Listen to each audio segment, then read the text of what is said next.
one of my passions, I realized, is teaching. And I realized I really love doing this. And so it's kind of this whole process of once you understand your core values and what matters most to you, the universe kind of brings what you're meant to do to life. But you have to kind of shed the old you.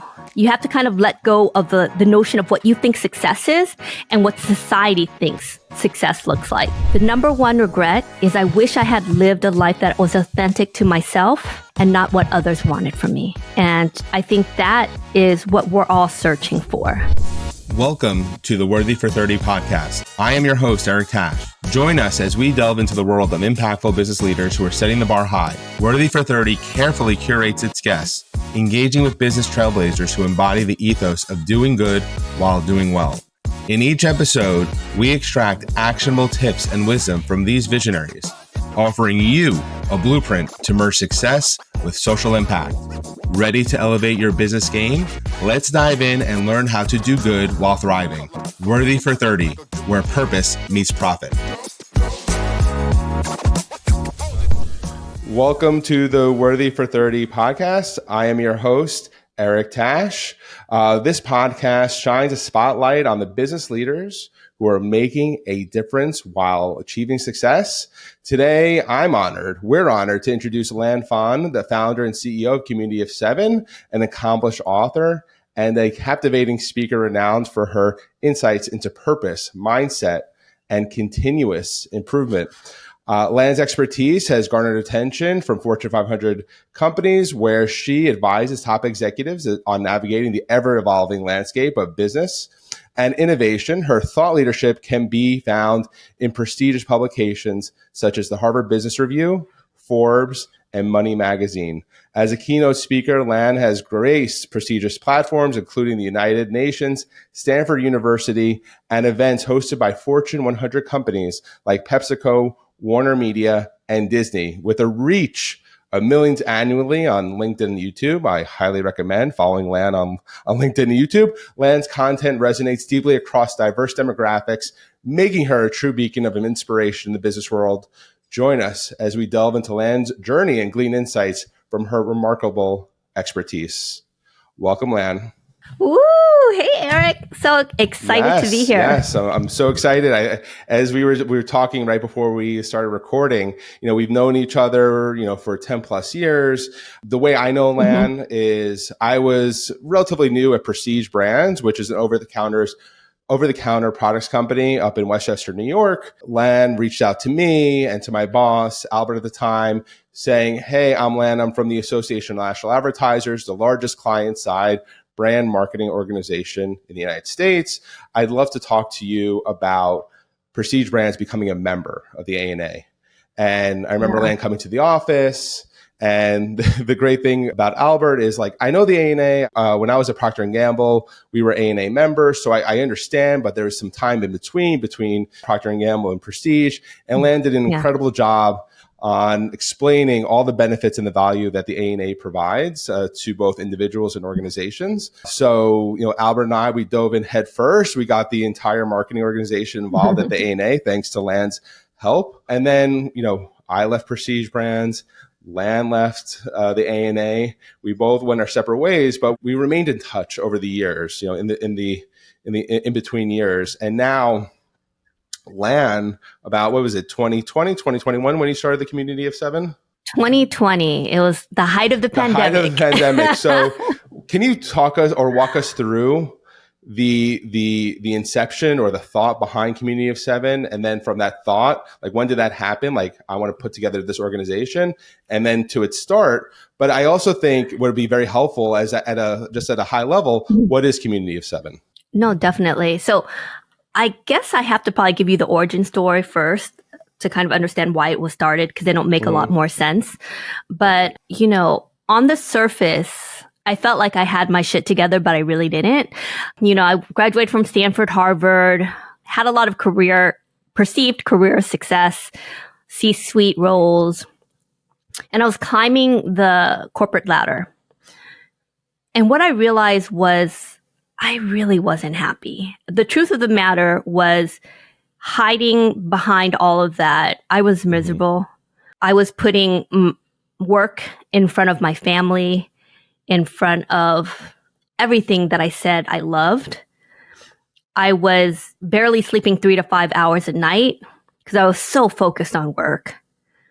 And, I had left A&A, and then I went to Fortune magazine.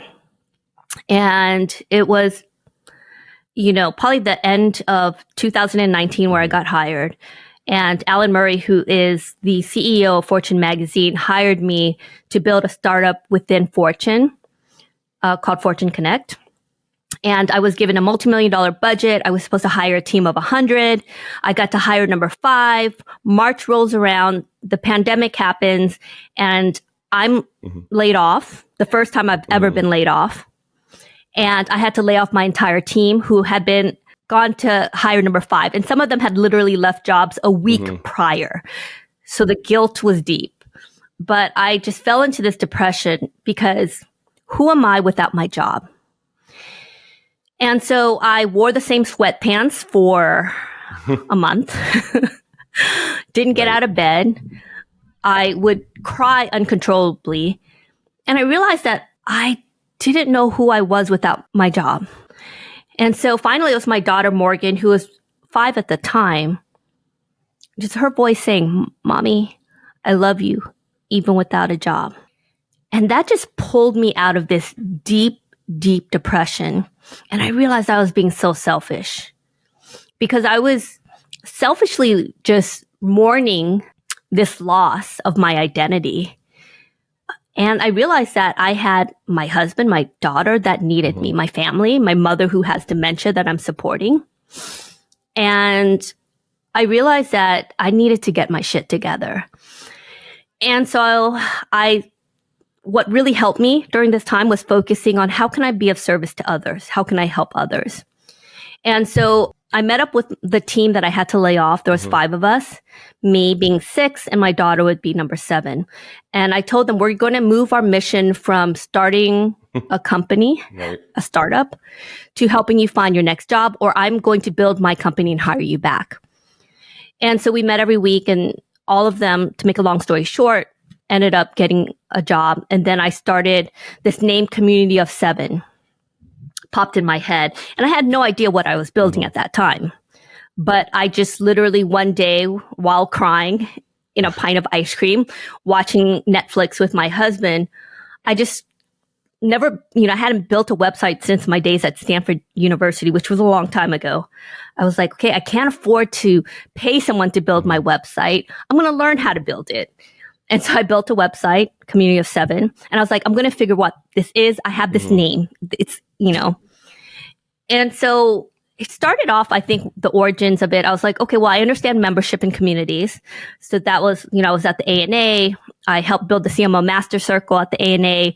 I was the general manager of See Her, which is the gender equality initiative for the advertising industry, Fortune Connect. So I was a serial entrepreneur building startups within companies. However, it's a lot easier when you're doing it with other people's money.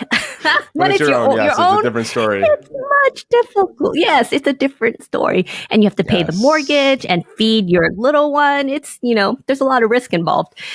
And so I switched gears and I started, from trying to build Fortune's company within 6 months, I built Community of 7 within 6 months.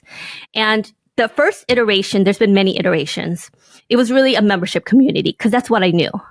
And so I started curating what we called core members. And they were like CEOs of companies or founders or C-suite executives, people like Rodney Williams, who's the president of Diageo Canada, and just amazing people like Nita Malik from Carta. And we would just meet every month and really talk about what our values were. So this is kind of where this curriculum of my book, Do This Daily, which is releasing soon, kind of originated. And it was really born from me trying to understand, why was I put on this earth? What was my reason for being? And I realized I had never asked that question before.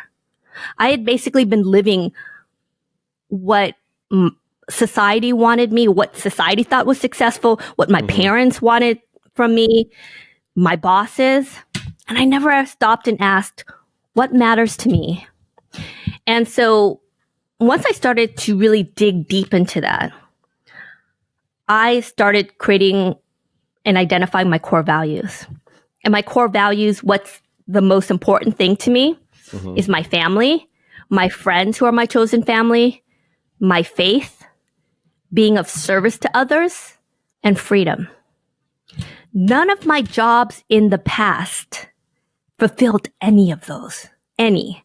So even though I thought Fortune was my dream job, literally a week, 2 weeks before I got laid off, I was like, I could see myself retiring here, right? Because it was a dream job. I was on the executive team.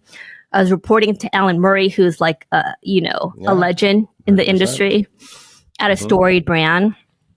And it was a great culture. But I didn't realize till looking back that I was also coming home 10 o'clock at night. I said my family is a priority, but I only see my daughters on the weekends. And on the weekends, when I do see my daughter and my husband, I'm too exhausted to be present. So my relationship with my husband was cracking. My daughter barely saw me. And if I said that my family is the most important thing to me, there's a disconnect. So I started to shift from the notion of, in the past, I would look for jobs that had the right pay, the right title, the right prestige, and then I would try to build my life around it. But what inevitably happened is work always pushed everything farther and farther away. And I decided to change my life and really transform it from the inside out and basically create the life I wanted to live and then create the profession and everything else around that. And it was a big paradigm shift. So basically working for my core values, what matters most to me, and then building my career and everything around that. And so I started to do that whole notion with my core values. And it started to change everything because I always say life is like a GPS. If you don't have an address, how do you expect to get to where you want to go? Intentionality and knowing what matters most to you is that address in the GPS. Granted, you might be able to get where you want to go without putting an address, but you're probably going to have to do a U-turn. You're probably going to take the wrong turn. It's going to take a lot longer to get where you want to go, or you might, accidentally go off a cliff. I didn't want to do that anymore.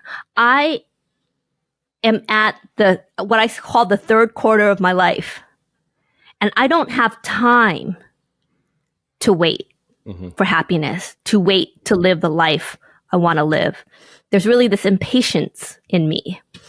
And so even with that, and I was talking about the iterations of Community of Seven, I realized that the membership community, though I loved working with these executives, I still had this notion of how can I be of service, not to people who are already successful, but to people who need it the most. And so I started launching these bi-weekly micro-learnings and Let's Talks that free, to anyone on via live stream, via YouTube, LinkedIn, Facebook, etc. Because I wanted to reach someone in Kenya, someone in Australia, someone in Tokyo who couldn't afford leadership training, because leadership training and development is expensive. An executive coach costs anywhere between $600 to $1,000 an hour, $60,000 for a 6 months period. I know because I had to get to the top rung of my career before anyone offered me an executive coach. And so there becomes a disparity. And so I kind of shifted and I realized that the life I wanted to live maybe kind of was really about creating content. And so I started writing this book, Do This Daily. And I was like, how can I help more people? And so that was kind of the genesis of the shift. And then, a lot of this content that I create is free. I, post daily on LinkedIn, first as Community of Seven, grew that to 250,000 followers on LinkedIn. Then I started posting as myself maybe a year or 2 years ago. That's up to probably like 116,000 or so. And then Facebook, maybe 50,000. But this is all free content because I was like, how can I help the most people? How can I be of service to other people? And I believe that my faith in terms of like, how do we do good in the world is very prevalent in that, but it doesn't pay. And so one of my passions, I realized, once again, you're testing and learning, is teaching. And I went back, so I got my master's undergrad at Stanford with psychology, and I got my master's in teaching curriculum at Harvard. And I was like, I love teaching. And I always told myself, one day I'm going to go back into teaching. I just didn't know it was like adults in corporate America. And so I started doing training and development, keynote speaking, and I realized I really love doing this. And so it's kind of like this whole process of once you understand your core values and what matters most to you, the universe kind of brings what you're meant to do to life. Yeah. Right? But you have to kind of shed the old you. You have to kind of let go of the notion of what you think success is and what society thinks success looks like. And it makes me think of Bonnie Ware's book, the 5 Regrets of the Dying. So Bonnie Ware is a palliative nurse. She deals with people in the last days, weeks, months of their lives. And she asked, 100 patients, what's your biggest regret? The number one regret is I wish I had lived a life that was authentic to myself and not what others wanted from me. And I think that is what we're all searching for, to get out of that programming that says we need to make a certain amount of money, we need to look a certain way in order to be happy. Because that's basically, I'm a capitalist, but I also understand that the capitalist system requires that we feel inadequate so that we will buy more things. We can't be happy. We can't, it's about finding who you are without all of the noise in the world. So that is the long answer to your question. The community of 7. So no, it's a great answer. It's great context. It's a great background, and we'll get into Do This Daily in a moment. But there are a couple of things I just want to pull out. It's around first is identity. So when Lan was first starting, I think I went to the second micro learning session with Paulina Pompliano of The Profile, who was also a guest of the show. And one thing that And who also worked at Fortune, exactly. And I think she also had that same inflection about, do I want to be Paulina at Fortune or do I want to be Paulina of Paulina? Like, do I want to own my identity, own my narrative? And what really struck me, and one thing that she brought up on the episode that we recorded together, was this: how do you attach your identity to what you're doing? So do you want to attach it, like, for instance, like you work at Fortune magazine, but that's ephemeral, right? Whereas if I'm building something, no one can fire me. This is mine. Well, yeah, I remember actually talking to Paulina after she had actually quit like a week before I got laid off. And she was saying this moment where I think she was in San Francisco or Silicon Valley, and she went to this venture capital firm, and someone in the waiting room was like, "You're Paulina." And she was waiting for them to say, "You're Paulina from Fortune."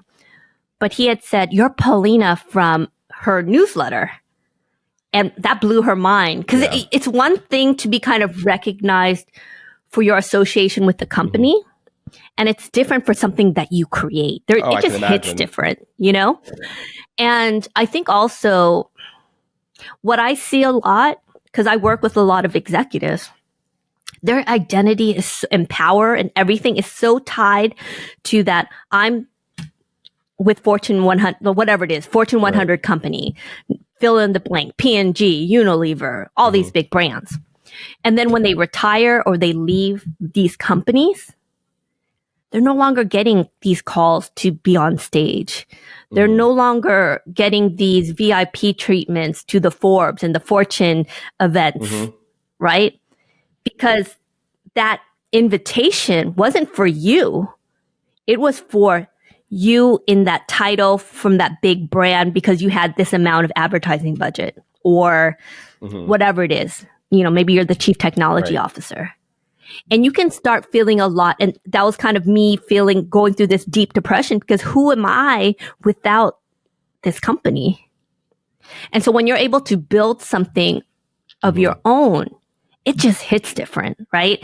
And I don't know if you know this about me, but after college, after graduating from Stanford, had gotten into teaching for a little bit, but I actually was in the music industry for at least 5-6 years in a pretty successful company. I created Hype Agency with my business partner, Esther Yoon. But I was a booking agent. So I would make money from booking artists all over the world. We booked one of the first Coachella, Bonnaroo. We booked probably like 10% of the artists. And so we were pretty successful, right? We were probably one of the fastest rising booking agencies in the US. And one day I just quit and people couldn't understand, but you're doing so well. And I had this realization that, and for reference, booking agents get 10, 15, 20% of an artist, whatever they make. Okay. So I was a booking agent, but also a manager for certain artists. And I was like, I don't want to be 10%, 15% of someone else's career. And that was the aha moment for me. I want to build my own career. I don't want to be dependent on another person for my 10, 15%. That's big. That's a huge, like a huge insight that, perhaps wasn't acted upon right then in that moment, but, years in between, perhaps kept on coming back to, okay, how do I get that, that 100% of whatever I put in or whatever I take out? Yeah, because even when I went into corporate, I was still building other people's brands. I was building other people's companies. Right. So I wasn't fully living that goal. Eventually, I think I'm getting there. But I think it was that realization that I want to build something that I own. I want to build something that I own and that reflects my values. Around the core values, the core fundamental values. And what's interesting, Lan, is about a couple of years ago, I don't know if you ever met Jay Mandel, who he also created his. I think you introduced me to him before. Your brand coach, and his whole, like the part of his exercise, like the first exercise he does with his clients is having them articulate their core values and how do those core values align with what they're doing professionally. So I think it's an incredible exercise for the people who are listening, to try to think through what are your core values. Like, what are those things that are immovable or mutable, that can't be changed despite anything that you're doing professionally or personally? And are you able to articulate them? I think, being a people person and what you're saying about being of service, I try. That's an aspiration. That's part of the reason why I started the Worthy for 30 podcast, is to be of service. And being of service, and the other point when you were discussing about the community of 7, its genesis, and where you are today, Lan, is you're right. When you are of service, when you're not thinking about yourself in the act of giving, and you're not expecting something in return, life conspires for us. I believe that's my belief, is that when I'm doing something out of consideration, and I'm not looking for adulation or thank you. It's just who I am as a person. Again, it goes back to the core values. So what you're doing at scale is incredible, is being of service. Yeah. And the thing too is this, it's not just hokey pokey law of abundance, right? Your brain, there's a reticular activating system within our brain. And that reticular activating system looks for things that are important to you. But if you can't articulate what's important to you, you're not going to be finding those opportunities. The reason why when you buy a red car, you start seeing red, Prius cars everywhere you go. It's a reticular activating system within your brain looking for these things. It's a reason why when you're 18 and 19 and babies are crying, you are not fazed. But when you have a child and you hear a child cry, you feel it in the gut of your soul. Yes, you do, right? Because you just hear a baby and you're like, that could be my baby, right? Your reticular activating system is searching for these things. It's not just, law of abundance and all this other stuff. It's also about our brains are hardwired to look for the things that matter to us, but we have to be able to articulate it. That's why when I first, I work with a lot of CEOs and executives, and the first thing I ask them is, what brings you joy? 95% of the time, there's quiet and there's no answer. Mm-hmm. What I always say is, if you can't articulate what brings you happiness, what brings you joy, how do you expect to live a life of abundance and joy? You have to pause and you have to be intentional with what matters most to you. Yeah, absolutely. You need to take that step back. Again, you need to take that moment of whether it's serenity or quietness, to just figure out, and put on paper again, what brings you joy. Again, it's not something that could be purchased, like what you were saying. Like, yes, we're capitalists at the end of the day, but buying that additional thing is not going to bring us that intrinsic happiness. No one is on their deathbed thinking, I wish I had spent more time at the office, or I wish I had finished that report. What they're thinking of is, who did I love? Who loved me? And did I live my life to the fullest? You're not thinking, I wish I had bought one more thing. You're not. No, absolutely you're not. One question I have is that I like to ask guests is that there's the famous Steve Jobs quote, or at least I think it's famous. Actually, it's a famous quote from his 2005 Stanford commencement address, where he says, you can't connect the dots looking forward. You can only connect them looking backwards. So looking backwards from where you are right now, Lan, like what are those dots that you accumulated over time, that now that you're at this point where you have Community 7, you're growing it, you're continuing to grow it, you're releasing a book in April. What are those dots and how have you connected those dots? I think the one learning is that everything is connected, that even our deepest pain and shame is a lesson if we only open our eyes to it. And I do disagree with Steve Jobs, because we can only connect the dots if we are in the present moment. We have to acknowledge the past and we have to be aware of the future, the future we're creating. But we have to be focused on the present moment.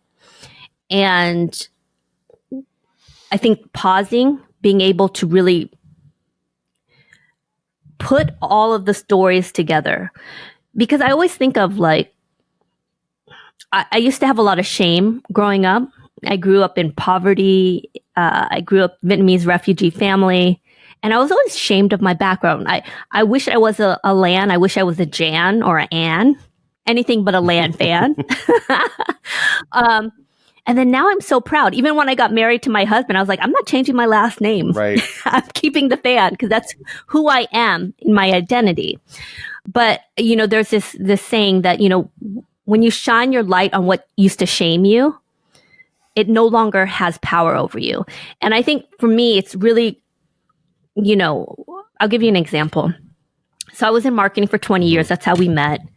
And one of my biggest regrets was, I wish I had graduated Stanford, and instead of going into education and the music industry and then real estate, I did a few things before I got into advertising, real estate investment. I wish I had just went straight to an MBA program and, I would be a CMO at a, Fortune 100 company. That wasn't my path. I ended up teaching. I was a gang prevention counselor working in East Oakland with some of the most troubled kids.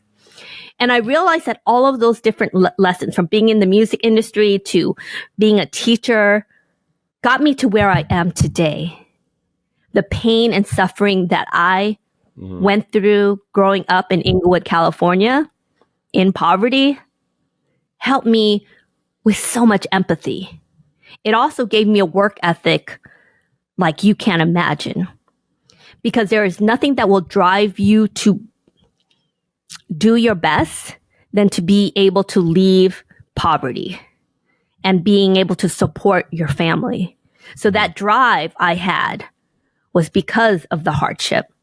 And I think that's what you can kind of take away if you were to kind of use Steve Jobs' analogy, is that a lot of times everything is connected.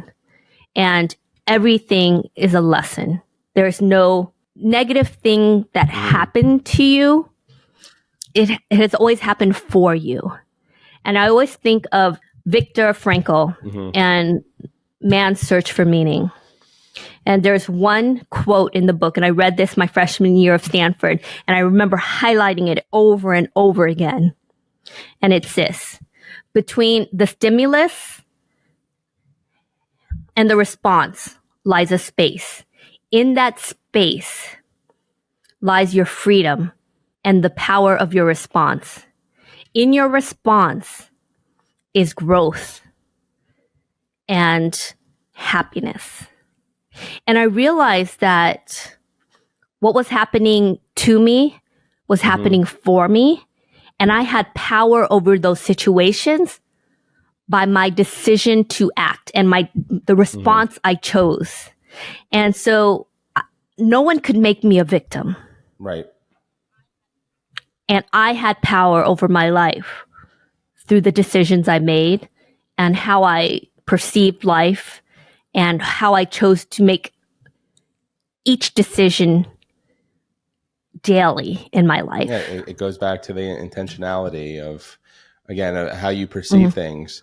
And I want to, Lan, round, because this is a great segue into rounding out our conversation about your book that's coming out in April, because it's about all these lessons that you've accumulated over time, and perhaps specifically your leadership at Community of Seven. For the person who is listening, and I'm going to include an Amazon link so you can purchase or pre-order Lan's book.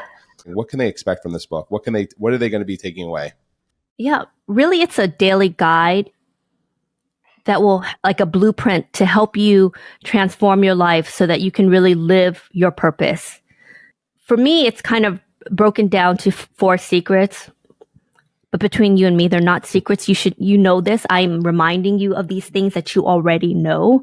And that's why I hate the self-help industry, because everyone's like, watch me. I've climbed Mount Everest. Right. Follow me. I believe we all know what we need to do to transform our lives. But we get so stuck in other people's stories and life. And so the 4 secrets I go by, number 1 is what matters most. Number 2, focus on your mindset creates your destiny. So we talk about growth mindset, fixed mindset, but really you have to believe that you can in order to change. And it's really about dealing with the negative stories that we tell ourselves, right? I always say, there's this one line in the book that I wrote, and it's in the beginning of my book. Stop waiting for someone to save you. You have always been the hero in your story. And I think we spend so much of our lives waiting for, a mentor, a sponsor, a guru to save us. But we have always been the hero in our story. And I think that's our mindset. That story I gave about Viktor Frankl and, between the stimulus and our response, that space is our mindset set. That space is our belief in ourselves, betting on ourselves when others might doubt us. There's enough people in the world that's going to tell you no. Don't let it be you. And then the third secret that I go over, I'm using air quotations, is really about, this whole notion of, the first one, we talked about what matters most. 2 being your mindset. 3 is really about consistency. If you want change, you need to be consistent. So it's about daily habits and actions and creating systems within our lives. And the 4th secret and last, which sounds very, is in order to change, we need to become.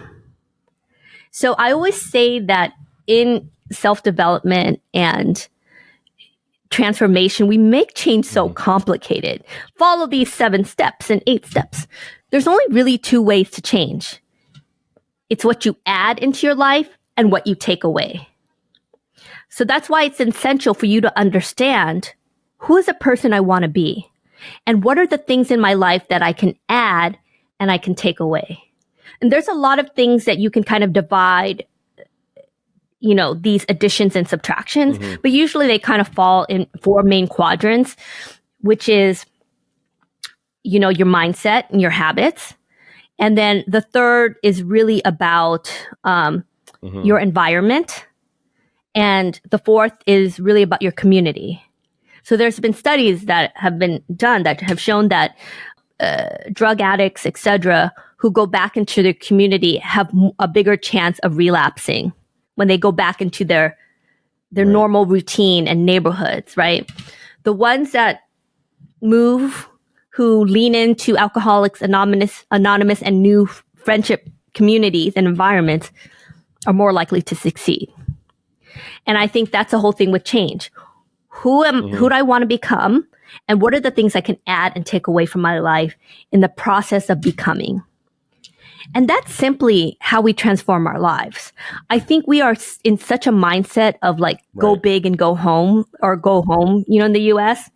And change really happens from the daily decisions we make to just move closer to the person who we want to be. And that's why people get so overwhelmed with transformation, because they're like, oh my God, this has to happen overnight, right? Or they start comparing themselves to other. And this is just your race, right? And when you're able to really kind of just focus on your race, the things that you need to do in your life daily to be the person you want to be, that's when change happens. It doesn't happen overnight. No, absolutely not. It's not a sprint. It's more of a marathon. And, I'll leave you with this, as I read Atomic Habits by James Clear, it was very interesting where he gave the example of the two people who are trying to quit smoking. There's that one person who's offered a cigarette and the guy is like, no, I'm trying to quit. Right. And there's another guy who's offered a cigarette and the guy responds with, I don't smoke. So it's that mindset. It's that identity. Identify as a non-smoker. Identify as, no, I don't do that anymore. I'm removing that habit to replace it with a better habit. So it's all about identity. I think this whole conversation, Lan, which I feel very, very grounded right now. It's very inspiring. It's all around identity. Like, how do we perceive ourselves? Not how the outside world perceives us, but how do we understand ourselves? And it's a lot harder than it seems, because there's work that's involved, just like with anything in life. Anything that's worth doing takes time, and trying to, whether it's completely reformulate or reconfigure that mindset, or it's little revisions or little refinements over time. Again, it takes work, and I'm excited to get my hands on Do This Daily, because I know it's going to be a great guide, not just as something to read from cover to cover, but be a guide and resource as I continue on with this podcast, with professionally and personally. And I hope the folks who are listening or who will be listening to this conversation, Lan, also find, and I'm pretty sure, I'm pretty confident that they found a lot of great nuggets to take away, and they're also going to be looking forward to ordering your book. So, Lan, I really do appreciate your time this evening. Most importantly, I mentioned LinkedIn, you mentioned LinkedIn, and some other great places where you're disseminating content, great content, free content. Where can folks find you? You can find me at my book website, which is lanphan.co, not .com. Then you'll go to a Vietnamese car manufacturer parts. So lanphan.co. And also, please subscribe to the YouTube channel. On YouTube, I think it's at YouTube and then Community of 7, or you can look under Lan Phan, and we have tons of free content there as well. Well, Lan, again, it's been a pleasure. Incredibly grateful that, again, we were able to spend some time together tonight about your journey, your evolution, and your upcoming books. And we hope you have a great weekend. Okay. Thank you. Woo-hoo. Thanks, Eric. Thank you for joining this episode of the Worthy for 30 podcast. Stay tuned for more insights from impactful business leaders. Don't miss out. Follow us on all podcast platforms to catch every conversation.